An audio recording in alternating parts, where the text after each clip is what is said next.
हमारे साथ खास बातचीत के लिए मौजूद है एलआईसी ऑफ इंडिया के चीफ एक्चुअरी और appointed actuary Dinesh Pant ji. Sir, सबसे नमस्कार। पहले तो हमारे साथ जुड़ने के लिए बहुत बहुत शुक्रिया। नमस्कार शुरुआत में अनुराग। आपसे यही समझना चाहूंगा, जिस तरह से हम बातचीत कर रहे हैं जनरल इंश्योरेंस सेक्टर के अंदर, वहां पर सभी का कहना है कि कोविड के बाद क्लेम्स का काफी ज्यादा प्रेशर है और उसके बाद वो जो नए प्रोडक्ट डिजाइन कर रहे हैं तो उसको ध्यान में रख रहे हैं। तो एलआईसी या फिर अंदर या फिर लाइफ इंश्योरेंस सेक्टर में किस तरह का जो क्लेम का प्रेशर है कोविड के बाद? नमस्कार अनुराग जी। पहले तो धन्यवाद आपका, आज आपने शो में मुझे आमंत्रित किया। अ, जो आपने प्रश्न पूछा है बिल्कुल टॉपिकल इशू है, एकदम से रेलेवेंट इशू है। और जैसा हम सबको मालूम है कि कोविड से संबंधित जो अनुभव है वो धीरे धीरे इवॉल्व हो रहे हैं इंश्योरेंस इंडस्ट्री के लिए भी। इस प्रकार का एपिडेमिक पिछले कुछ समय से नहीं देखा गया था। और लास्ट ईयर भी जब पहली बार ही कोविड का ऑनस्लॉट आया और इसके बारे में जो एनालिसिस था, कोई डेटा लोगों के पास क्रेडिबल इंफॉर्मेशन डेटा नहीं था। तो इंश्योरेंस कंपनीज के लिए, चाहे वो लाइफ इंश्योरेंस कंपनीज हो चाहे जनरल इंश्योरेंस कंपनीज हो, उनके लिए ये चैलेंजिंग रहा है कि किस तरीके से इस प्रोडक्ट को प्राइस किया जाए कि वो ग्राहकों के लिए भी उचित रहे और वो कंपनी की वायबिलिटी के लिए भी ठीक रहे। सो नेचुरली रेगुलेटर ने भी इंटरवेंशंस किए, कुछ स्टैंडर्ड प्रोडक्ट्स के बारे में कहा गया, इंश्योरेंस कंपनी ने लॉन्च किए। हमने एलआईसी की तरफ से भी प्रयास किए, कुछ प्रोडक्ट फाइल किए उनके अप्रूवल के, और कुछ हमने अपने पर्टिकुलर प्रोडक्ट्स में भी सुविधाएं दी। तो अब जैसे कि अब 1 साल से ज़्यादा इसको हो चुका है, ऐसी उम्मीद थी कि शायद इतनी अवधि तक ये ना चले या इस 1 साल के बाद आराम मिल जाए, लेकिन हमने सेकेंड वेव में देखा है कि इसकी तीव्रता बढ़ी ही है, कम नहीं हुई पिछली बारी के मुकाबले। तो अब अनुभव के आधार पे ये देखा गया कि, और जैसे क्योंकि जैसे आपको मालूम है कि जो क्लेम्स डेवलपमेंट होता है, क्लेम्स का जो एक्चुअल एक्सपीरियंस है वो कुछ टाइम लेता है आने के बाद। तो शुरू में शायद पिछले साल भी पहले हाफ में जनरल इंश्योरेंस कंपनीज को ऐसा लगा कि क्लेम एक्चुअली कंट्रोल्ड है, क्योंकि कोविड की वजह से शायद दूसरे टाइप के क्लेम्स नहीं आ रहे थे। लेकिन जैसे जैसे अवधि बीती तो ये देखा गया जनरल इंश्योरेंस सेक्टर में भी कि क्लेम्स की स्पीड बढ़ी है। इनफैक्ट मैं तो कहीं रिपोर्ट में देख रहा था कि करीब इस 2 महीने में शायद 50% से अधिक हो गया है पिछले वर्ष के मुकाबले। और हमारा भी अनुभव ऐसा रहा कि शुरू-शुरू में जो क्लेम्स की गति थी कोविड से रिलेटेड वो धीरी थी। लेकिन अभी हमने देखा है कि क्लेम्स काफ़ी आए हैं पिछले वर्ष में, क्योंकि ज लाइफ इंश्योरेंस इंडस्ट्री का क्लेम एक्सपीरियंस काफ़ी स्टेबल होता है। और हमारा particular life insurance corporation of India का काफ़ी, क्योंकि बहुत बड़े साइज़ की कंपनी है, तो हमारा बड़ा स्टेबल एक्सपीरियंस रहा है। लेकिन हमने भी अनुभव किया कि पिछले वर्ष में काफ़ी स्पाइक आया है क्लेम्स में, और उस प्रकार का अनुभव करंटली भी चल रहा है। तो नेचुरली सारी इंश्योरेंस कंपनीज को, चाहे वो जनरल इंश्योरेंस कंपनीज हो, लाइफ इंश्योरेंस कंपनीज को एक बार पुनर्विचार तो करना ही पड़ेगा अपनी प्राइसिंग स्ट्रेटेजीज के बारे में। और किस तरीके से, लेकिन प्रोडक्ट में सिर्फ प्राइसिंग एक पार्ट है, उसके दूसरे एस्पेक्ट्स भी, अंडरराइटिंग वगैरह, उन सबका कैसे समावेश किया जाए और इसके बारे में क्या एक्सपेक्टेड है फ्यूचर में, किस प्रकार का ये शॉर्ट टर्म रहेगा, मिड टर्म रहेगा, लॉन्ग टर्म रहेगा, तो उसके हिसाब से। लेकिन ये बात तय है कि क्लेम्स में तीव्रता आई है और उसके हिसाब से कंपनीज को अपनी प्राइसिंग और क्लेम स्ट्रेटेजी को रिवाइज रिव्यू करना पड़ेगा। सर, जिस तरह से आपने बताया जनरल इंश्योरेंस के क्लेम्स का, तो जो आंकड़े मेरे पास है, 5 मई तक जनरल इंश्योरेंस सेक्टर के अंदर कोविड से जुड़ा जो क्लेम था वो करीब 15,000 करोड़ था, लेकिन 21-22 यस, मई तक पहुंचते पहुंचते वो 26,000 करोड़ से ज्यादा हो गया और अभी बिल्कुल। शायद तक वो 28,000 करोड़ तक पहुंच गया है। तो काफी तेजी से है। तो क्या इस तरह का जो जबरदस्त ग्रोथ जनरल इंश्योरेंस में दिखी है, तो रेट ऑफ क्लेम की जो ग्रोथ है वो उसी तरह की है या उससे थोड़ी कम है लाइफ इंश्योरेंस में? देखिए, एक चीज़ इसमें है कि जो मैंने जैसे बताया कि क्योंकि हमारे आंकड़े अभी संकलित हो रहे हैं, ऑडिट होगी, तो मैं स्पेसिफिक नंबर्स की बात अभी जानकारियाँ नहीं करूँगा। लेकिन हाँ, इतना हाँ। तय है, ये मैं ज़रूर आपको बता सकता हूँ कि क्लेम्स में इतना ज़्यादा स्पाइक तो लाइफ इंश्योरेंस में नहीं है, नहीं आया। क्यों यस। नहीं है, ले इससे काफ़ी कम है। लेकिन जो है वो भी काफ़ी है। तो ऐसा नहीं है कि इसको हम इग्नोर कर सकते हैं। तो और इसलिए ही मैंने ये चर्चा की कि हमको, लेकिन एक ये एडवांटेज रहता है कि इसका जो एक्चुअली हर कंपनी के साइज़ के ऊपर भी डिपेंड करता है कि जैसे life insurance corporation of India बहुत बड़ी कंपनी है। हमारा बेस फिगर और बेस नंबर बहुत बड़ा है, तो हमारी एब्ज़ॉर्बिंग कैपेसिटी ज़्यादा है। एक छोटी कंपनी के लिए वो एक सडन स्पाइक बहुत बड़ा तीव्रता हो सकती है, तो कठिनाई का विषय हो सकती है। तो कंपनी टू कंपनी भी इसको किस प्रकार से वो डील करेंगे वो वेरी करेगा। लेकिन ये सभी कंपनियों के लिए इसके बारे में पुनरावलोकन करने की आवश्यकता तो जरूर है। और किस तरीके से इसको हैंडल किया जाएगा, क्योंकि एक ये भी तय बात है कि देखिए, claims payment he is the moment of truth for any insurance company. हम इसी पर्पस के लिए, इसी उद्देश्य के लिए लाइफ इंश्योरेंस कंपनी हो या जनरल इंश्योरेंस कंपनी है, तो इससे सिर्फ चिंतित होने की बात नहीं है। जरूरत इस बात की है कि किस तरीके से स्ट्रेटेजी को किया जाए और किस तरीके से अपने क्लेम्स को भी कंट्रोल किया जाए और अपनी प्राइसिंग को भी कंट्रोल किया जाए और अंडरराइटिंग्स के थ्रू कैसे काम किया जाए कि कम से कम इसमें ग्राहकों को परेशानी हो, लेकिन कंपनी की वायबिलिटी भी बनाई रखी जाए। इसकी तरफ कार्य करने की आवश्यकता है, ऐसा अब लग रहा है। और पर्टिकुलरली क्योंकि जब सेकंड वेव, थर्ड वेव और ज्यादा वेव्स की भी पॉसिबिलिटीज रूल आउट नहीं की जा सकती, तो कंपनीज को इस बारे में अपनी सर स्ट्रेटेजी आपने को रिवाइज। अंडरराइटिंग की और स्ट्रेटजी की बात की, तो अब सर जब आप प्रोडक्ट बनाएंगे, क्योंकि तो उसमें किन बातों को सम्मिलित किया जाएगा, किन बातों पे और ज्यादा फोकस किया जाएगा, जो अब प्रोडक्ट डिजाइनिंग होगी उस तरफ में? देखिए, एक बात तो तय है कि जो पर्टिकुलर लाइफ इंश्योरेंस की जहाँ तक बात है, उसमें सबसे बड़ा एक चैलेंजिंग इश्यू जो आता है, वो आता है उसकी टेंजिबिलिटी, उसकी दृश्यता। लोगों को उसका जब तक इस प्रकार की घटनाएं होती हैं ना, अनुभव नहीं होता, उसको हम थोड़ा इग्नोर करने की कोशिश करते हैं। तो इस प्रकार की घटना होने के बाद आज लोगों को अनुभव हुआ है कि कितना महत्वपूर्ण है लाइफ इंश्योरेंस करवाना। और ये भी एक आंकड़ों से पता है सबको कि इंडिया में जो प्रोटेक्शन गैप है वो करीब 92% है, जो कि बहुत बड़ा गैप है। तो लोगों को इसकी आवश्यकता है।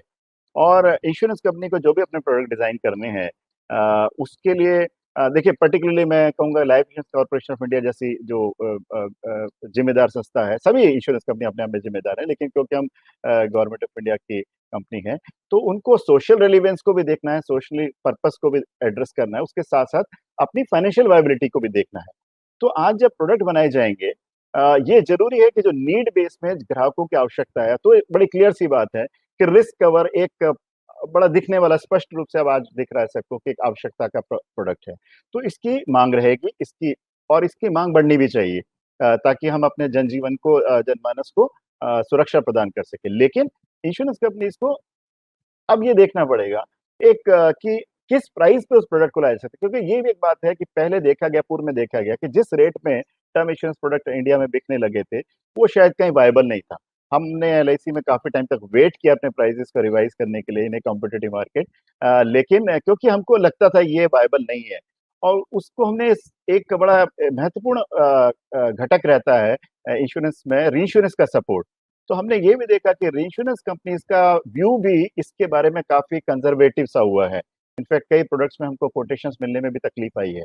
तो अब हमको अपने ऊपर, जैसे हमारी जैसे कंपनी की रिटेंशन लिमिट्स काफी ज्यादा रहती हैं, तो हमने हमारे लिए काफी हम समर्थ रहते हैं कि हम अपने बलबूते पे बना सकें। लेकिन कई कंपनीज के लिए एक चैलेंजिंग सिचुएशन आ जाती है, जो रीइंश्योरेंस पे बहुत ज्यादा डिपेंडेंट करते हैं कि वो कैसे बनाएंगे। तो एक रीइंश्योरेंस सपोर्ट एक बड़ा इंपॉर्टेंट इशू रहेगा। सेकंड इशू, एक जो आपने चर्चा की, प्राइसिंग एक पार्ट है कि भाई किस प्राइस पे दिया जाए, क्योंकि प्राइसिंग में अफोर्डेबिलिटी भी होनी चाहिए, लोगों को खरीदने की क्षमता भी रहनी चाहिए। इस प्रकार का प्राइसिंग ना हो जाए कि लोग खरीद ना पाए। तो दूसरा महत्वपूर्ण अंग हो जाता है कि किस प्रकार से उस जोखिम की, जो अंडरराइटिंग का प्रोसेस होता है, कि कैसे असेसमेंट करें रिस्क का, क्या क्या उसके अंदर फैक्टर्स लाएं, कि हम जो सही क्लेम्स हैं उनको फटाफट उनका निपटारा कर सकें, उनको दे सकें। लेकिन जहां पे भी हमको लगे कि क्लेम की सत्यता पे कुछ शक है या कुछ है, तो उनको हम रूल आउट कर सकें। एंटी सिलेक्शन, जिसको हम टेक्निकल टर्म्स में बोलते हैं, एंटी सिलेक्शन को हम कैसे रूल आउट कर सकें और सही तरीके से आकलन कर सकें। और तीसरा महत्वपूर्ण बिंदु इसमें रहेगा कि क्लेम सेटलमेंट का प्रोसेस इस तरीके से बनाना पड़ेगा इंश्योरेंस कंपनीज को, है उनके पास, लेकिन इस पे और बल देना पड़ेगा कि कैसे फटाफट, त्वरितता के साथ, एफिशिएंसी के साथ कार्य को निपटाया जाए और क्लेम्स के बारे में निर्णय किया जाए। तो ये कई चीजें बहुत महत्वपूर्ण हो गई हैं। ऑलरेडी इंश्योरेंस कंपनीज के बारे में अवेयर हैं, जागरूक हैं, लेकिन अब इसको बहुत निरंतरता के साथ और बहुत त्वरितता के साथ, बहुत तीव्रता के साथ इस कार्य को इंश्योरेंस कंपनीज को देखना पड़ेगा। तो इन तीनों बिंदुओं को, अंडरराइटिंग को, सर प्राइसिंग को और आपने जो क्लेम सेटलमेंट को बहुत। यस हाँ। सर, अभी आपने टर्म प्लान की ही बात की, तो जिसमें आपने कहा कि बहुत देर तक आप एलआईसी को वेट करना पड़ा, लेकिन अब जो है आपके केस में उल्टा हो गया है। पिछले हम 1.5 साल से देखें, आपका जो मुझे याद है टर्म प्लान जो लॉन्च हुआ था शायद तक 1 सितंबर 2019 में जो टर्म प्लान लॉन्च हुए, उसके बाद से ही उनके अंदर दरों में किसी भी तरह का बदलाव नहीं किया गया है। लेकिन इसी दौरान जो दूसरी कंपनियों हैं उनके द्वारा 30% तक 35% तक दरों में बदलाव किया गया है। तो इसके पीछे क्या वजह है कि जो बाकी कंपनियों के ऊपर प्रेशर आया और एलआईसी के ऊपर प्रेशर नहीं आया? अनुराग जी, बड़ा अच्छा आपका रेलिवेंट और बड़ा सही प्रश्न है। जैसे मैंने आपको पहले भी इसकी व्याख्या की, एलआईसी एक लॉन्ग टर्म प्लेयर है। हम लोग इस बिजनेस में बहुत लंबे समय से हैं, हमारा अनुभव काफी है और हमारा जो पॉलिसी कस्टमर बेस है बहुत बड़ा है। वो एक बहुत बड़ी शक्ति है और बहुत बड़ी ताकत है जो हमको लॉन्ग टर्म व्यू देने की समर्थता देती है। दूसरी महत्वपूर्ण बात यह है कि जैसे मैंने कहा कि हम एक राष्ट्रीय संस्था के रूप में कार्य करते हैं, हम अपनी जिम्मेदारियों को समझते हैं, तो हमको एक सोशल रेलिवेंस और जो वायबिलिटी के बीच में बैलेंस बनाना होता है। हर इंश्योरेंस कंपनी का ये जरूर एक महत्वपूर्ण बिंदु है कि कॉम्पिटिटिव वर्ल्ड में क्या हो रहा है, वो एक रेफरेंस पॉइंट जरूर रहता है। लेकिन उससे भी ज्यादा प्राइसिंग करने के लिए और प्रोडक्ट को रन करने के लिए, चलाने के लिए, उनका वितरण करने के लिए हर इंश्योरेंस कंपनी को अपनी शक्तियों में और अपने जो बिजनेस ओवरऑल बिजनेस प्लान है उसके ऊपर देखना पड़ता है। तो जैसे मैंने कहा कि हमने बड़ा सोच विचार करने के बाद इसमें हमने अपने प्रीमियम रेट्स को कम किया। उस समय हमने ये इंश्योर किया कि जब हम अपने प्रोडक्ट्स को लेके आते हैं तो उसके लिए एडिक्वेट इंश्योरेंस सपोर्ट है। तो हमने इस चीज को सुनिश्चित किया हुआ है कि हमारी पॉलिसी जो हम दे रहे हैं उसके लिए सपोर्ट, इंश्योरेंस सपोर्ट हमने इंश्योर किया हुआ है। उसके अलावा हमने अपनी अंडरराइटिंग प्रैक्टिसेस को रिविजिट किया। जहां जहां पे भी जरूरत थी हमने उनके पे सुधार लाया, उन पे इंप्रूवमेंट लाया, उनको कहीं कहीं स्ट्रिक्ट भी किया ताकि हमारे क्लेम्स कंट्रोल हो सके। ये मेरी मान्यता है, हमारी संस्था की भी मान्यता है कि हालांकि दुनिया में चेंजेस बहुत डायनेमिक है, बहुत फास्ट हैं, लेकिन कस्टमर्स को, क्योंकि देखिए किसी प्रोडक्ट को अब्जॉर्ब करने के लिए, जैसे मैंने कहा कि प्रोटेक्शन प्रोडक्ट्स की आवश्यकता है, ये हमारी जिम्मेदारी है कि लोगों तक पहुंचाएं। तो अगर फटाफट हम उसको रिवाइज करते चले जाएंगे तो शायद कस्टमर विमुख हो जाएगा इन चीजों से। लेकिन हमारी पैनी निगाह दृष्टि उस पर है और किसी भी समय जैसे हमारा अनुभव करता है, अभी तक हमारा अनुभव ऐसा नहीं आया कि जिसमें हमको ऐसा लगे कि हमको इसको परिवर्तन करने की जरूरत है। लेकिन देखिए, जैसे मैंने कहा कि अनुभव आते हुए कुछ समय लगता है और पुरानी जो अदर दूसरी कंपनीज थी, उन्होंने जिस रेट में शायद प्रीमियम प्राइस किया था, एक समय पे उनको लगा कि इस रेट पे वायबल नहीं है। लेकिन हमारे ओवरऑल जो हमारा करीब देखिए 30 करोड़ पॉलिसीज का बेस है, उसमें टर्म प्रोडक्ट्स बहुत छोटा सेगमेंट अभी है। हमारे साल में 2 करोड़ से ज्यादा पॉलिसीज होती हैं, उसमें से काफी 1 लाख सवा लाख के करीब टर्म प्रोडक्ट जो भी हमारे हैं। तो अभी हमको उसमें विकास करने की जरूरत है, उसमें वृद्धि करने की भी जरूरत है। लेकिन ऑप्शंस खुली हैं। हम इस पे कंटिन्यूस रिव्यू करते हैं, हम अपने अंडरराइटिंग पॉलिसीज को भी देखते हैं और हम अपनी प्राइसिंग पे भी, ऐसा हमने नहीं कहा कि हम कभी चेंज नहीं करेंगे। लेकिन हमारी ये मान्यता है कि कुछ इस तरीके से हमको अ, इस समय पर्टिकुलर, क्योंकि कोविड के समय में देखिए लोगों को इसकी आवश्यकता है, तो हमें कुछ हद तक अपने ग्राहकों को, जिन्होंने हमें हमेशा संबल समर्थन दिया है, उनको इन प्रोडक्ट्स को ऑफर करने की, इसलिए आप देखिए ना केवल हमने, मैं आपके साथ शेयर करना चाहूंगा, ना केवल हमने अपने प्राइजेस को अभी रखा है सेम, हमने कई ऐसे प्रोडक्ट्स भी थे हमारे जो हेल्थ सेगमेंट के थे, क्योंकि लाइफ इंश्योरेंस कंपनीज तो सिर्फ फिक्स बेनिफिट के प्रोडक्ट्स अलाउड होते हैं हेल्थ में, जिनमें एक्सक्लूजन था कोविड से रिलेटेड। लेकिन उसकी पूरी एक विश्लेषण करने के बाद, उसका फाइनेंशियल एनालिसिस करने के बाद, हमने अपने इंश्योरेंस के सपोर्ट से जो चीज एक्सक्लूडेड थी, उन बेनिफिट, कोविड रिलेटेड बेनिफिट्स को भी उसमें अलाउ किया है कुछ पीरियड के लिए, कुछ समय के लिए। क्योंकि हम अपने ग्राहक, देखिए पूरी संस्था जो एलआईसी है वो ग्राहकों के विश्वास के आधार पर टिकी है। पूरी लाइफ इंश्योरेंस इंडस्ट्री का आधार ही ग्राहकों का विश्वास है। तो ये भी हमारी एक जिम्मेदारी बनती है कि हम उनको सही समय पर सही समर्थन दें, चाहे वो वाजिब दर पे प्रोडक्ट्स की अवेलेबिलिटी हो, चाहे क्लेम सेटलमेंट हो। लेकिन यहाँ एक जिम्मेदार संस्था की तरह अपनी सॉल्वेंसी को भी हमको इंश्योर करना है, तो जब भी जरूरत पड़ेगी हम अपनी प्राइसिंग को भी रिव्यू करते रहते हैं, प्रोडक्ट्स को भी रिव्यू करते सर, स्ट्रेटजी की बात करी आपने कि अब अंडरराइटिंग स्ट्रेटजी बदलेगी, तो आगे चल के कॉशियस थोड़ा आपको रहना पड़ेगा। तो कौन से प्रोडक्ट हैं जहां पर ज्यादा कॉशियस रहना पड़ेगा? टर्म प्लान के प्रोडक्ट, प्योर प्रोटेक्शन वाले, या फिर मनी बैक वाले, या फिर ग्रुप इंश्योरेंस जो आप लोग करते हैं वहां पर थोड़ा कॉशियस रहकर आपको अंडरराइटिंग करनी पड़ेगी? अनुराग जी, सच्ची बात तो है कि इंश्योरेंस कंपनी को हर क्षेत्र में कॉशियस रहने की जरूरत है।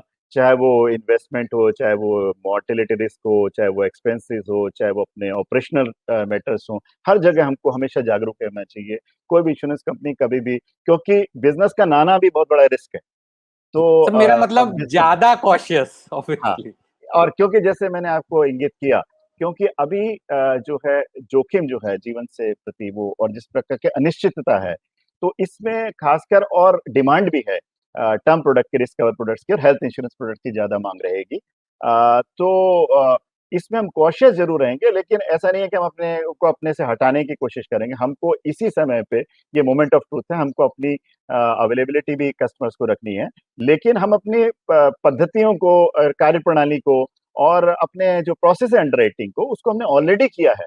मैं आपके साथ शेयर करना चाहूँगा, ऐसा नहीं कि हम फ्यूचर में करेंगे। एक निरंतर प्रयास चल रहा है और हमने अपने प्रोसेस को टाइटन किया है, कंट्रोल किया है और जहाँ पे चीज़ें आसानी से हो सकती थी उसको फ़ास्ट किया और जहाँ पे हमको लगा कि और छानबीन और चीज़ की ज़रूरत है, उसको हमने किया है।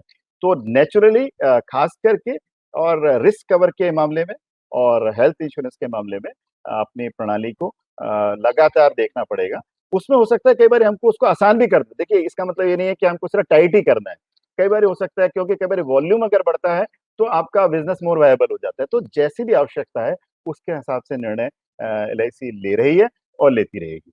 इसका मैं आपको आश्वासन देना चाहूँगा। आखिरी सवाल सर मेरा होगा, क्योंकि एलआईसी का जो बहुत बड़ा बेस है एजेंट्स का, इस साल ही जो करीब करीब 3 लाख नए एजेंट्स आपने जोड़े, लेकिन उनको भी आप डिजिटल प्लेटफॉर्म पे लाए। तो सर अब आप जो प्रोडक्ट डिजाइन करते हैं, तो उसमें अब आप एलआईसी देख रहे हैं, हम धीरे धीरे ऑनलाइन ऑफरिंग भी आपकी बढ़ रही है, जैसे जो टेक टर्म प्लान है प्योरली ऑनलाइन ऑफरिंग है। तो यहाँ पर किन दो डिफ्रेंशिएट करना पड़ता है, क्योंकि एजेंट का भी एक बड़ा बेस है और ऑनलाइन पे भी आप जो है अपना फुटप्रिंट बढ़ाना चाहते हैं। नहीं, आपने बड़ी सही बात की। देखिए, ये ज़रूर सत्य बात है कि एलआईसी का जो आज तक की जितनी उपलब्धियाँ रही हैं, उसका एक बड़ा श्रेय हमारे एजेंटों को जाता है। क्योंकि हमारा अधिकांश बिज़नेस 90% से अधिक बिज़नेस हमारे एजेंट्स के थ्रू आता है और हमको उन पे गर्व है। तो वो हमारे पूरी कार्यविधि का अभिन्न अंग है। ऐसा नहीं कि हम दूसरे क्षेत्रों के थ्रू बिज़नेस नहीं करना चाहते, करेंगे, वो भी हम करेंगे, लेकिन एजेंट हमेशा रहे हैं हमारे इम्पोर्टेंट। लेकिन देखिए, किसी भी बिज़नेस को चलाने के लिए सबसे महत्वपूर्ण जो अगर कोई हिस्सा है उसका, तो वो ग्राहक है। तो वो ग्राहक को सुविधा देना, ग्राहक को सामर्थ्य देना, उसका ध्यान रखना, वो एजेंट के भी हित में है, वो इंश्योरेंस कंपनी के भी हित में, वो सारे स्टेक होल्डर्स के हित में है। तो ग्राहक की रुचि और उसकी इस आसानी को देखते हुए दोनों प्रकार की उसको उपलब्ध सुविधाएँ दी गई हैं। वो ऑफ़लाइन एजेंट्स के थ्रू या किसी भी ब्रोकर मार्केटिंग चैनल के थ्रू ले सकते हैं, चाहे डायरेक्ट ले सकते हैं। तो थोड़ा बहुत हाँ, दोनों में सामंजस्य बैठाना पड़ता है कि एजेंट्स को क्योंकि काफ़ी मेहनत करनी पड़ती है और ये बिज़नेस इस प्रकार का है कि रिलेशनशिप मार्केटिंग के थ्रू काफ़ी कुछ इस पे काम किया जा सकता है। दूर से ये शायद बिज़नेस कम किया जा सकता है। लेकिन संस्था ने क्योंकि डिजिटल आज देखिए जिस प्रकार के सोशल डिस्टेंसिंग की आवश्यकता है, एजेंट अगर काम भी करना चाहे तो आज टेक्नोलॉजी सपोर्ट बहुत अवेलेबल है। तो एलआईसी ने बहुत सारी ऐसी ऐप्स डेवलप की हैं और पर्टिकुलरली एक बहुत इंपॉर्टेंट मॉड्यूल हमने आनंदा के नाम से विकसित किया है हमारे एलआईसी ने, जिसमें कि बिना वन टू वन इंटरेक्शन के क्लाइंट के सारा प्रोसेस बीट पूरा स्टार्ट से लेके एंड तक जो है वो ऑनलाइन प्लेटफॉर्म के थ्रू कंप्लीट किया जा सकता है। आनंदा प्लेटफॉर्म उसको हम बोल रहे हैं। इसी तरीके से कई ऐसे ऐप किए गए हैं। एलआईसी ने बहुत सारी सुविधाएं, पॉलिसी होल्डर एड्रेस चेंज हो, चाहे यूलिप में स्विच ओवर की फैसिलिटी हो, पेन अपलोडिंग हो, क्लेम सेटलमेंट के प्रोसेस हो, रिवाइवल के प्रोसेस हो, लोन पेमेंट हो, ये सारी सुविधाएं जो है एलआईसी ने आप डिजिटल प्लेटफॉर्म में ले आइए। ये इसलिए नहीं कि हमको एजेंट वर्सेस इन डिजिटल की बात है। Agent facilitated and supported with digital की बात चल रही है। अब देखिए, अगर हम देखें आंकड़ों में तो करीब 42% हमारे ट्रांजैक्शन जो हैं वो ऑनलाइन जो डिजिटल मोडम के थ्रू हुई है लास्ट ईयर। तो बहुत और करीब 32% अमाउंट कलेक्शन डिजिटल मोडम के थ्रू है। और इसमें हमारे एजेंट बढ़-चढ़ के हिस्सा ले रहे हैं और एक्चुअली धीमी शुरुआत के बाद ये जो मैंने ऐप आपको बताया आनंदा का जो मॉड्यूल है, उसने एकदम से तीव्रता पकड़ ली है। हमारे एजेंट इसमें पूरे इन्वॉल्वड हैं, उनको प्रॉपर ट्रेनिंग दी जा रही है और उसका वो अधिकाधिक प्रयोग करें ताकि हमारे ग्राहक भी खुश रहें, हमारे एजेंट भी खुश रहें और संस्थान के सारे जो स्टेक होल्डर्स हैं, उनकी हितों में वृद्धि हो। तो इसमें लगातार कार्यशील हैं हम लोग। सर आज आपने हमें वक्त दिया, बहुत बहुत शुक्रिया। धन्यवाद अनुराग जी, आपका बहुत-बहुत धन्यवाद।